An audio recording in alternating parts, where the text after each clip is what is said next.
नमस्कार प्रिय दर्शकों, एक बार फिर आपका स्वागत है। प्रिय दर्शकों, आज फिर एक नई कहानी, एक नया वीडियो लेकर के हम हाजिर हुए हैं। आज की जो कहानी है, आज का जो प्रसंग है, ये बड़ा ही ज्ञानवर्धक है, बड़ा ही मोटिवेशनल है। प्रिय दर्शकों, कहानी शुरू करने से पहले अगर आप हमारे चैनल पर पहली बार आए हैं, तो चैनल को सब्सक्राइब करें, बेल आइकॉन ऑन करें, अच्छे अच्छे कमेंट किया करें ताकि हर आने वाले वीडियो का नोटिफिकेशन सबसे पहले आपको मिले और प्रिय दर्शकों आप उसका फायदा उठा सके। बहुत समय पहले की बात है, एक शहर में धर्मपाल नाम का एक बहुत ही धनवान और लालची व्यापारी रहता था। धर्मपाल के पास अकूत संपत्ति थी, लेकिन उसकी लालच की कोई सीमा नहीं थी। वह हर समय सिर्फ और सिर्फ धन कमाने के बारे में सोचता रहता था। लोगों की मदद करना या दान पुण्य करना उसे समय और पैसे की बर्बादी लगता था।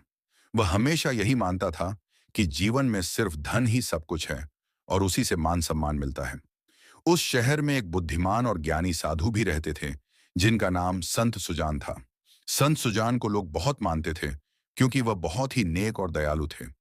वह हमेशा लोगों को सही रास्ता दिखाते थे और उन्हें धर्म के मार्ग पर चलने की सलाह देते थे।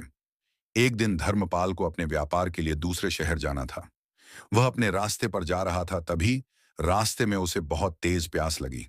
चारों तरफ जंगल था और दूर दूर तक कोई कुआं या नदी दिखाई नहीं दे रही थी। वह अपनी प्यास बुझाने के लिए परेशान हो रहा था। तभी उसे कुछ दूरी पर एक आश्रम दिखाई दिया। वह बड़ी उम्मीद से आश्रम की तरफ बढ़ा। आश्रम में संत सुजान बैठे थे।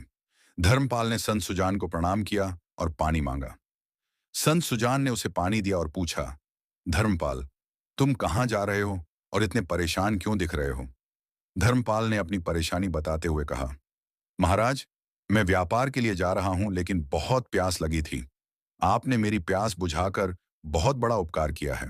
संत सुजान ने मुस्कुराते हुए कहा, बेटा, यह तो मेरा कर्तव्य है। हर इंसान को दूसरों की मदद करनी चाहिए। वैसे तुम इतना धन कमाने में क्यों लगे रहते हो? क्या तुमने कभी सोचा है कि जीवन का असली उद्देश्य क्या है? धर्मपाल को यह बात अच्छी नहीं लगी। उसे लगा कि साधु उसे ज्ञान की बातें सुनाकर उसका समय बर्बाद कर रहे हैं। उसने सोचा, यह साधु क्या जाने व्यापार की बातें, मैं तो इनसे भी ज्यादा धनवान हूं। उसने संत सुजान से कहा, महाराज, आप क्या जानेंगे? जीवन में धन ही सब कुछ है। धन से ही सब कुछ मिलता है। संत सुजान ने धर्मपाल की बात सुनकर एक गहरी सांस ली और बोले, धर्मपाल, तुम ठीक कह रहे हो कि धन से बहुत कुछ मिलता है, लेकिन सब कुछ नहीं। जीवन का असली सुख तो त्याग और सेवा में है। धन तो केवल एक साधन है, साध्य नहीं। अगर तुम अपने धन का सदुपयोग करोगे तो तुम्हारे जीवन को सही दिशा मिलेगी। धर्मपाल ने साधु की बात को अनसुना कर दिया और अपने रास्ते पर आगे बढ़ गया। वह साधु की बातों को व्यर्थ समझने लगा। कुछ सालों बाद धर्मपाल का व्यापार बहुत तेजी से बढ़ने लगा। वह इतना अमीर हो गया कि उसका धन रखने के लिए उसके पास जगह कम पड़ने लगी। लेकिन उसकी लालच बढ़ती ही गई। वह अब और भी ज्यादा कंजूस हो गया। वह किसी को दान नहीं देता था और अगर कोई उसके घर आता तो वह उसे भोजन भी नहीं करवाता था। एक दिन धर्मपाल के घर में अचानक आग लग गई। आग इतनी तेजी से फैली कि वह अपनी सारी संपत्ति बचा नहीं पाया। उसके लाखों रुपये, जेवर और अनाज सब जलकर राख हो गए। धर्मपाल देखता ही रह गया और कुछ नहीं कर सका। वह अब कंगाल हो चुका था। उसके पास अब कुछ नहीं बचा था। धर्मपाल बहुत दुखी हुआ। वह अपनी पत्नी और बच्चों के साथ भूखा रहने लगा। जिन लोगों से वह पहले बहुत ही बुरा व्यवहार करता था, अब वे भी उसकी मदद करने से कतराने लगे। उसे अपनी गलतियों का एहसास हुआ। उसने संत सुजान की बात को याद किया। उसे समझ आया कि धन तो नश्वर है और वह कभी भी साथ नहीं रहता। दुखी मन से धर्मपाल फिर से संत सुजान के आश्रम में गया। उसने संत सुजान के सामने सिर झुकाकर कहा, महाराज, आपने ठीक ही कहा था। धन ही सब कुछ नहीं है। मेरा सारा धन जलकर राख हो गया और अब मेरे पास कुछ नहीं बचा। मुझे अपनी गलती का एहसास हो गया है। संत सुजान ने उसे उठाया और कहा, बेटा, जो हुआ सो हुआ।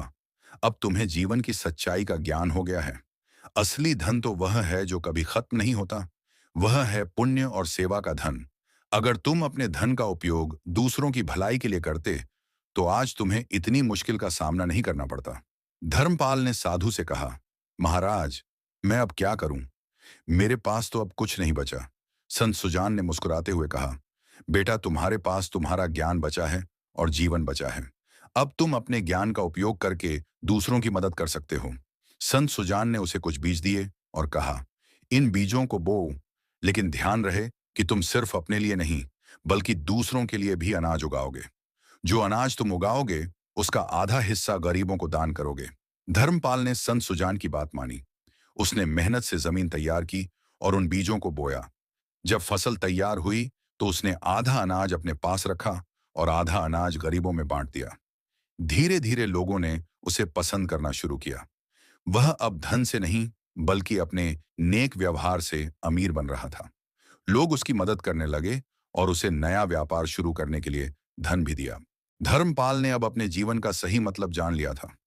वह अब पहले जैसा लालची नहीं था, बल्कि एक दानी और दयालु व्यक्ति बन गया था। उसने अपना व्यापार फिर से शुरू किया, लेकिन इस बार वह अपने मुनाफे का एक हिस्सा जरूरतमंदों की मदद में लगाता था। इस कहानी से हमें यह सीख मिलती है कि धन का होना महत्वपूर्ण है, लेकिन उसका सही उपयोग करना उससे भी ज्यादा महत्वपूर्ण है। ज्ञान और सेवा से कमाया गया सम्मान और पुण्य कभी भी नष्ट नहीं होता, जबकि धन एक दिन नष्ट हो सकता है। उम्मीद करते हैं कि ये कहानी आपको पसंद आए होगी। चलिए, अब शुरू करते हैं एक नई ज्ञानवर्धक कहानी को, जो है वे कौन से 4 अवसरों पर कभी शक नहीं करना चाहिए। ये कहानी आपके दिल को छूने वाली है। प्रिय दर्शकों, वीडियो में अंतिम तक रुके रहे तो चलिए शुरू करते हैं। एक छोटे से गांव में सुबोध नाम का एक सीधा साधा और मेहनती किसान रहता था। उसके परिवार में उसकी पत्नी पार्वती और 2 छोटे बच्चे थे। सुबोध बहुत ही सरल स्वभाव का था, लेकिन उसकी एक कमी थी। वह अक्सर हर छोटी बड़ी बात पर शक करने लगता था। उसका यह स्वभाव उसके परिवार के लिए कभी-कभी मुश्किल खड़ी कर देता था। एक शाम सुबोध अपनी पत्नी पार्वती से बात कर रहा था। तभी उसने एक कहानी पढ़ी, जिसमें लिखा था कि 4 अवसरों पर कभी शक नहीं करना चाहिए। जब कोई अपनी कमाई का पहला हिस्सा दान करे, जब कोई भूखा व्यक्ति खाना खाए, जब कोई पानी पिए, जब कोई बहुत गहरे दर्द में हो और उसके आंसू निकले। पार्वती ने यह कहानी सुनी और सुबोध को समझाया, देखो जी, ये बहुत गहरी बात है। इन 4 मौकों पर इंसान पूरी तरह से सच्चा होता है। इन पर कभी शक मत करना। सुबोध ने उसकी बात सुनी, लेकिन मन ही मन सोचा कि वह इन बातों को खुद परख कर देखेगा। एक छोटे से गांव में सुबोध नाम का एक सीधा साधा और मेहनती किसान रहता था। उसके परिवार में उसकी पत्नी पार्वती और 2 छोटे बच्चे थे। सुबोध बहुत ही सरल स्वभाव का था, लेकिन उसकी एक कमी थी। वह अक्सर हर छोटी बड़ी बात पर शक करने लगता था। उसका यह स्वभाव उसके परिवार के लिए कभी-कभी मुश्किल खड़ी कर देता था। एक शाम सुबोध अपनी पत्नी पार्वती से बात कर रहा था। तभी उसने एक कहानी पढ़ी, जिसमें लिखा था कि 4 अवसरों पर कभी शक नहीं करना चाहिए। जब कोई अपनी कमाई का पहला हिस्सा दान करे, जब कोई भूखा व्यक्ति खाना खाए, जब कोई पानी पिए, जब कोई बहुत गहरे दर्द में हो और उसके आंसू निकले। पार्वती ने यह कहानी सुनी और सुबोध को समझाया, देखो जी, ये बहुत गहरी बात है। इन 4 मौकों पर इंसान पूरी तरह से सच्चा होता है। इन पर कभी शक मत करना। सुबोध ने उसकी बात सुनी, लेकिन मन ही मन सोचा कि वह इन बातों को खुद परख कर देखेगा। पहली परख, दान पर शक। अगले दिन गांव में एक संत आए और उन्होंने लोगों से दान मांगा। सुबोध का पड़ोसी मोहन, जो बहुत गरीब था, अपनी मेहनत से कमाए हुए पहले पैसे का एक हिस्सा संत को दान करने चला गया। सुबोध ने यह देखा और मन में सोचा, यह तो दिखावा कर रहा है। इतना गरीब होकर दान क्यों दे रहा है? जरूर कोई स्वार्थ होगा। 2 दिन बाद मोहन का छोटा सा खेत किसी तरह की बीमारी से बर्बाद हो गया। गांव के लोग परेशान थे कि मोहन अब क्या करेगा। लेकिन संत ने जब गांव में देखा कि मोहन ने अपनी पहली कमाई का हिस्सा उन्हें दान किया था, तो उन्होंने गांव के सबसे अमीर व्यक्ति को मोहन की मदद करने के लिए कहा। उस अमीर व्यक्ति ने मोहन की पूरी मदद की और उसकी फसल पहले से भी अच्छी हो गई। सुबोध ने यह देखा और समझा कि मोहन ने सच में निस्वार्थ भाव से दान किया था। उसे अपनी पहली परख में ही गलती का एहसास हुआ।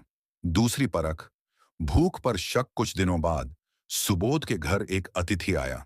वह बहुत दूर से यात्रा करके आया था और बहुत भूखा था। पार्वती ने तुरंत उसके लिए भोजन तैयार किया।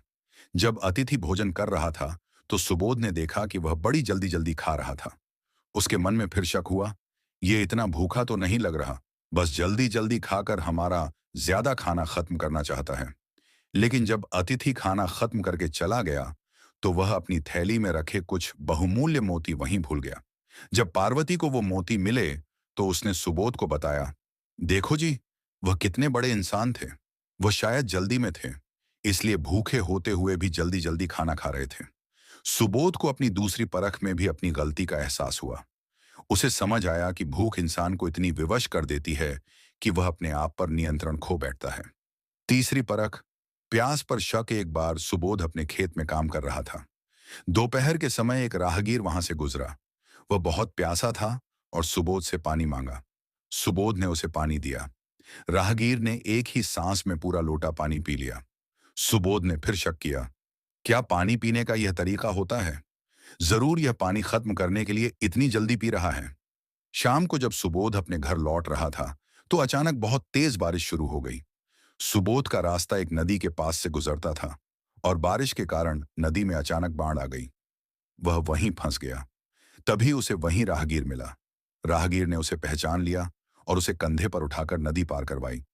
सुबोध ने उससे पूछा, तुमने ऐसा क्यों किया? राहगीर ने जवाब दिया, तुमने दोपहर में मेरी प्यास बुझाई थी। आज मैं तुम्हारी जान बचाकर तुम्हारा कर्ज उतार रहा हूं। सुबोध को अपनी तीसरी परख में भी अपनी गलती का एहसास हुआ। उसे समझ आया कि प्यास इंसान को इतनी बेताब कर देती है कि वह बिना रुके बस पानी पीना चाहता है। चौथी परख, दर्द और आंसू पर शक। एक दिन सुबोध के गांव में एक बूढ़ा आदमी अपनी बेटी की मौत पर रो रहा था। उसके आंसू रुक नहीं रहे थे। गांव के लोग उसे सांत्वना दे रहे थे, लेकिन सुबोध ने सोचा, यह बूढ़ा आदमी दिखावा कर रहा है। बेटी के मरने पर भला कौन इतना रोता है। अगले ही दिन सुबोध के घर एक बुरी खबर आई। उसके भाई की मौत हो गई थी। सुबोध बहुत दुखी हुआ, लेकिन वह अपने आंसू नहीं रोक पा रहा था। वह रात दिन बस रोता ही रहा।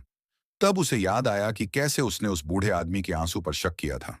उसे समझ आया कि गहरा दर्द इंसान को पूरी तरह तोड़ देता है और उस समय इंसान के आंसू दिखावे के नहीं, बल्कि सच्चे होते हैं।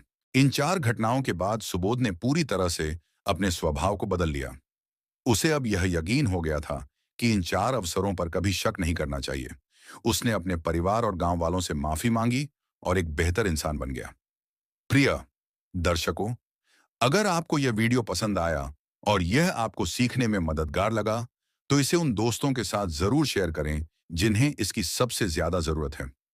दोस्तों, मुझे उम्मीद है कि इस वीडियो से आपको बहुत कुछ सीखने को मिला होगा, और अगर आप हमारे चैनल पर नए हैं तो कृपया चैनल को सब्सक्राइब और वीडियो को लाइक करना ना भूलें। धन्यवाद।